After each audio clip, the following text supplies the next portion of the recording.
कक्षा नौवीं की स्टूडेंट फाइनली आपका विषय समाज विज्ञान का त्रैमासिक परीक्षा 2025-26 के पेपर लेके आ चुके हैं।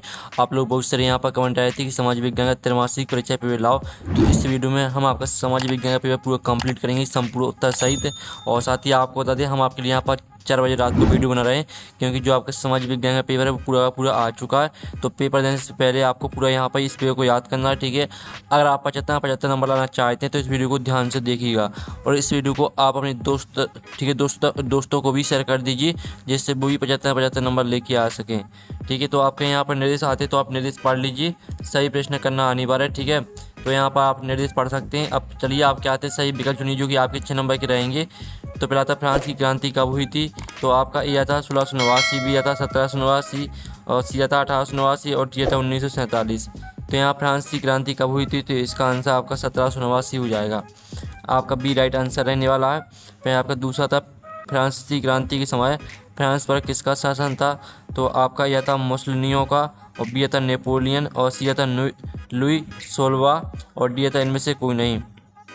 तो जो आपका दूसरा दिया गया फ्रांसीसी क्रांति के समय फ्रांस पर किसका शासन था, तो इसका आंसर आपका रहेगा लुई 16। फिर आपका तीसरा था एक स्थलीय भाग जो 3 ओर से समुद्र से घिरा हो, तो आपका यह था तट, बी था प्रायद्वीप, और सी था आपका द्वीप, और डी था इनमें से कोई नहीं।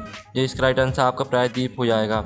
फिर आपका चौथा आता पूर्वी घाट का सर्वोच्च शिखर है, तो आपका ए आता अनाई मुडी, और बी था महेंद्रगिरी, सी था कंचनजंगा, और डी था खासी। तो यहाँ पर पूर्वी घाट का जो सर्वोच्च शिखर है वो आपका महेंद्रगिरी हो जाएगा।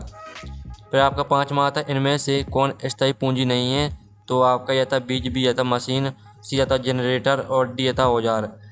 तो आपका इसका राइट आंसर रहने वाला है बीज।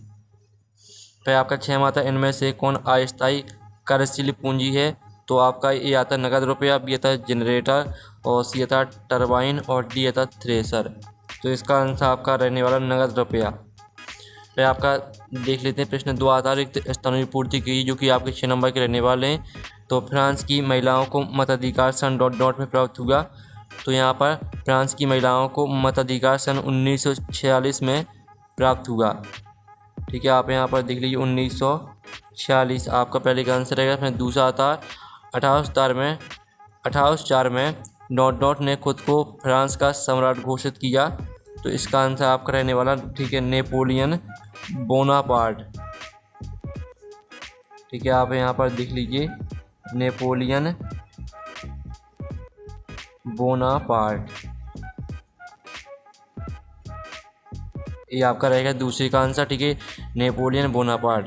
और तीसरा आता प्रथम विश्व युद्ध की शुरुआत ... में हुई, तो प्रथम विश्व युद्ध की शुरुआत 1914 में हुई, ठीक है, 1914 आपका यहाँ पर तीसरे के स्थान का आंसर रहेगा। तो यहाँ पर चौथा आता ... भारत को 2 बराबर भागों में बांटती है, तो इसका आंसर आपको जाएगा कर्क रेखा, ठीक है, कर्क रेखा भारत को 2 बराबर भागों में बांटती है। फिर आपका 5वां था भारत और श्रीलंका के बीच मन्नार की खाड़ी है, तो मन्नार आपका यहाँ पर आंसर हो जाएगा, ठीक है, 5वें का भारत और श्रीलंका के बीच मन्नार की खाड़ी है।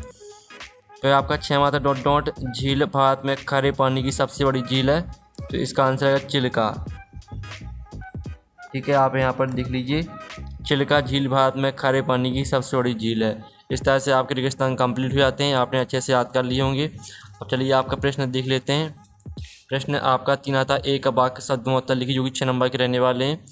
तो पहला था अगस्त 2002 में किस आर्डर द्वारा पाकिस्तान का संविधान बदल दिया गया, तो इसका आंसर रहने वाला आपका लीगल, ठीक है। इसका आंसर हम यहाँ पर लिख देते हैं लीगल फ्रेमवर्क, ठीक है, लीगल फ्रेमवर्क ऑर्डर, ये आपका यहाँ पर आंसर हो जाएगा पहले का। फिर आप यहाँ पर देख लीजिए। फिर आपका दूसरा आता पालमपुर से निकटतम छोटे कस्बे का नाम बताइए, तो पालमपुर से निकटतम छोटे कस्बे का जो नाम रहेगा वो आपका शाहपुर हो जाएगा, ठीक है, शाहपुर। फिर आपका तीसरा था कौन से दशक के अंत में हरित क्रांति शुरू हुई, तो इसका आंसर रहेगा 1960 के दशक, 1960 के दशक। और जो आपका आता है आदर्श बेरोजगारी का दूसरा नाम क्या है, तो इसका आंसर रहने वाला आपका प्रच्छन्न बेरोजगारी, ठीक है, प्रच्छन्न बेरोजगारी।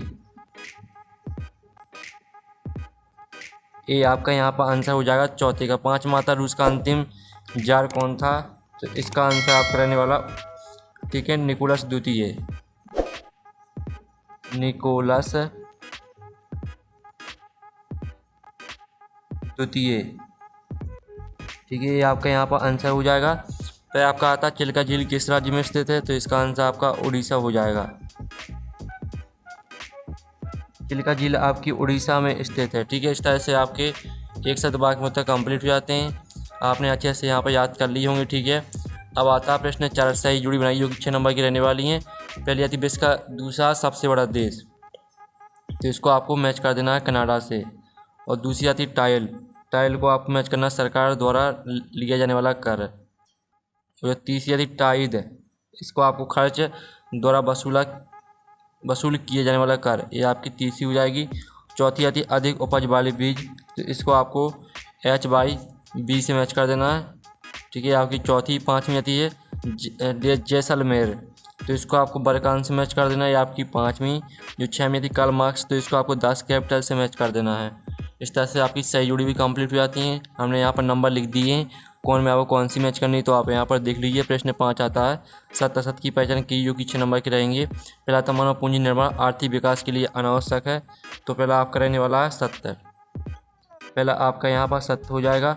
दूसरा आता 18वीं सदी में फ्रांसीसी समाज 2 स्टेटस में विभाजित था, तो आपका यह सत्य हो जाएगा। फिर आपका तीसरा था अप्रैल थीसिस का विचार लेनिन ने दिया था, तो तीसरा आपका सत्य रहेगा। चौथा आता भारत के दक्षिण में हिमालय है, तो ये आपका असत्य हो जाएगा, ठीक है, आपका चौथा असत्य रहेगा। पाँचवा था चीन में सरकार हमेशा कम्युनिस्ट पार्टी की ही बनती है, तो पाँचवा आपका बिल्कुल यहाँ पर सत्य रहेगा। और जो 6वां था भारतीय संविधान लिखने वाली सभा में 299 सदस्य थे, तो आपका यह भी सत्य हो जाएगा। तो इस तरह से जो आपके सत्य सत्य वो कंप्लीट हो जाते हैं, तो आप स्क्रीनशॉट ले सकते हैं। अब प्रश्न आपका 6 आता है जैकोबिन क्लब के सदस्य कौन थे, ठीक है, और आप यहाँ पर देख लीजिए। अथवा आता फ्रांस के संदर्भ में टाइड और टाइल क्या था, तो आप यहाँ पर देख लीजिए। ये आपका 6 प्रश्न का आंसर है। जैकोबिन क्लब के सदस्य मुख्तार समाज के कम समृद्ध वर्ग से आते थे। इनमें छोटे दुकानदार, कारीगर, जूता बनाने वाले, पेस्ट्री बनाने वाले, ठीक है, इस तरह से पूरा आपका पहनना शुरू किया था। यहाँ तक याद कर लेना है। और आप यहाँ पर दिल्ली टाइड और टाइल, तो इनको भी याद कर लेना, ठीक है।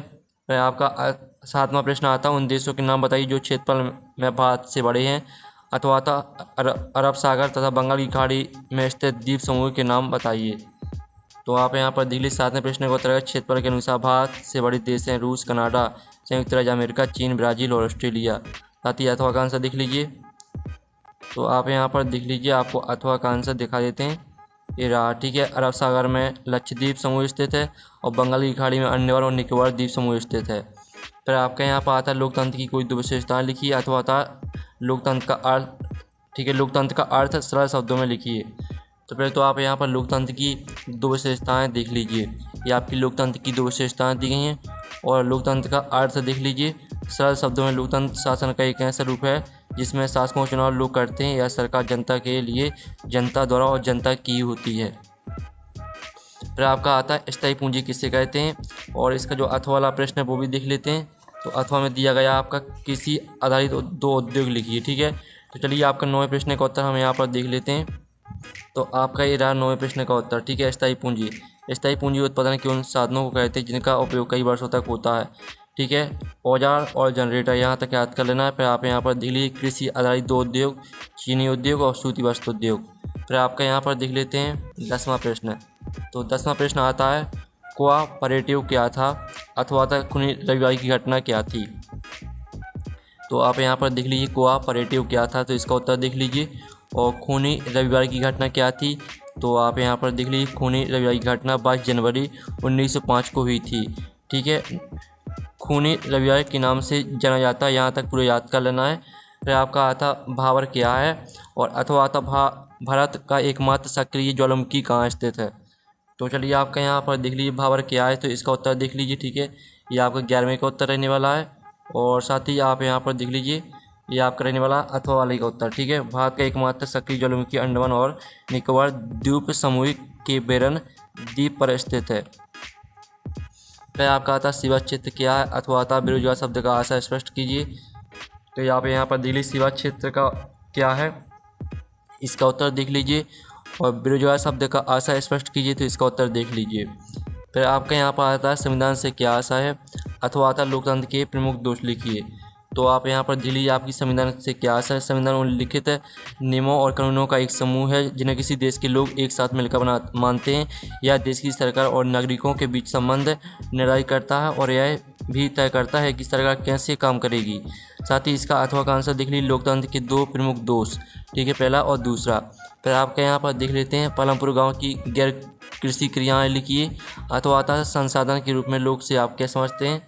तो आप यहाँ पर देख लीजिए, आपका 14वें क्वेश्चन का आंसर रहेगा पालमपुर गांव की गैर कृषि क्रियाएँ, डेयरी, लघु स्तरीय विनिर्माण, दुकानदारी, परिवहन।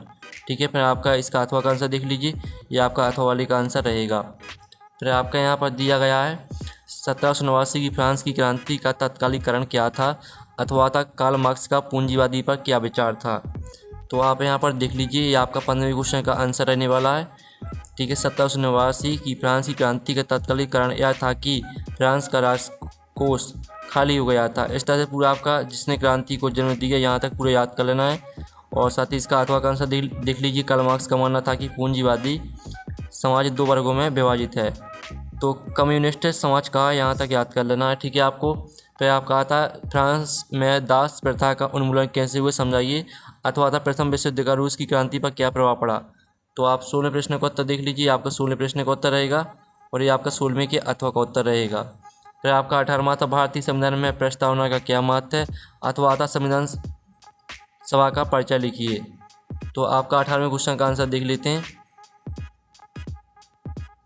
ठीक है, तो आप यहाँ पर देख लीजिए भारतीय संविधान में प्रस्तावना का क्या महत्व है, इसका उत्तर देख लीजिए। और संविधान सभा का परिचय लिखिए, तो इसका उत्तर भी आप यहाँ पर देख लीजिए। ठीक है, ये आपका अथवा का उत्तर दिया गया है, तो आप इनके स्क्रीनशॉट ले सकते हैं। और जो आपका यहाँ पर दिया गया है, जो आपका 17वां प्रश्न हमने छोड़ दिया। ठीक है, तो इसका उत्तर भी आपको दिखा देते हैं। ये आपके 17वें प्रश्न का उत्तर रहने वाला है। ठीक है, और ये आपका 17वें के अथवा का उत्तर रहेगा। ठीक है, तो आप इनके स्क्रीनशॉट ले लीजिए। आप चलिए 19वां आता भौतिक पूंजी और मानवीय पूंजी में कोई 3 अंतर लिखिए, अथवा आता रासायनिक उर्वरकों का प्रयोग क्यों हानिकारक है। तो आप यहाँ पर देख लीजिए, ये आपको 19वें क्वेश्चन का आंसर रहने वाला है। ये आपका भौतिक पूंजी और मानवीय पूंजी में आपके अंतर दिए गए हैं, तो आपको तीनों पॉइंटों को याद कर लेना है। ठीक है, साथ ही इसका अथवा का आंसर देख लीजिए, रासायनिक उर्वरकों का प्रयोग क्यों हानिकारक है। रासायनिक उर्वरकों का अत्यधिक उपयोग कई तरह से हानिकारक है। मृदा की उर्वरता को हानि, जल प्रदूषण, पर्यावरणीय प्रभाव। ये पूरा आपको याद करना है, स्क्रीनशॉट ले लीजिए। फिर आपका आता है 20वां। तो 20वां प्रश्न आप यहाँ पर थे, उन जनवादी अधिकारों की सूची बनाएं जो आज हमें मिले हुए हैं और जिनका उद्गम फ्रांसीसी क्रांति से है। फिर इसका अथवा था बोल्शेविकों ने अक्टूबर क्रांति के फौरन बाद रूस में कौन कौन से परिवर्तन किए लिखिए। तो आप यहाँ पर देख लीजिए, ये आपका 20वें क्वेश्चन का आंसर रहने वाला है, तो इसका आप स्क्रीनशॉट ले लीजिए। और ये आपका 20वें के अथवा वाले का आंसर रहेगा, तो इसका भी स्क्रीनशॉट ले लीजिए। ठीक है, अब चलिए आपका यहाँ पर देख लेते हैं 21वां क्वेश्चन। तो 21वां क्वेश्चन आता है लोकतंत्र ही क्यों, अपने तर्कों द्वारा विवेचना कीजिए। ठीक है, और साथ ही अथवा आता लोकतांत्रिक और गैर लोकतांत्रिक सदन की तुलना कीजिए। तो चलिए आपके 21वें क्वेश्चन का आंसर देख लेते हैं। ये आपका 21वें क्वेश्चन का आंसर रहेगा, तो इसका आप पूरा स्क्रीनशॉट ले लीजिए। और ये आपका 21वें के अथवा का आंसर रहेगा, लोकतांत्रिक और गैर लोकतांत्रिक सदन की तुलना में अंतर दिया गया है। फिर आपका आता बांग्ला और खदर भूमि अंतर लिखिए, और भारत को कितने भौतिक भागों में बांटा गया, किसी एक का वर्णन कीजिए। तो ये आप यहाँ पर देख लीजिए, आपका 22वें क्वेश्चन का आंसर बांग्ला और खदर भूमि में अंतर दिया गया है। ठीक है, फिर आप यहाँ पर देख लीजिए, आपका अथवा वाले का आंसर रहेगा, तो इसका भी आप स्क्रीनशॉट ले लीजिए। और फिर आपका 23वां आता शिक्षित बेरोजगारी भारत के लिए एक विशेष समस्या क्यों, समझाइए, अथवा देख लीजिए। तो चलिए आपका 23वें प्रश्न का उत्तर देख लेते हैं। ये आपका 23वें प्रश्न का उत्तर रहने वाला, तो इसका आप स्क्रीनशॉट ले लीजिए। और ये आपका 23वें के अथवा का उत्तर रहेगा, तो इसका भी स्क्रीनशॉट ले लीजिए। तो इस तरह से आपका सामाजिक विज्ञान पेपर कंप्लीट हो जाता है। और इसका PDF डाउनलोड करना चाहते हैं पेपर का, तो लिंक वीडियो के डिस्क्रिप्शन में दी गई, तो आप वहाँ से पेपर का PDF डाउनलोड कर सकते हैं। तो हम नेक्स्ट वीडियो में मिलते हैं। Thanks for watching.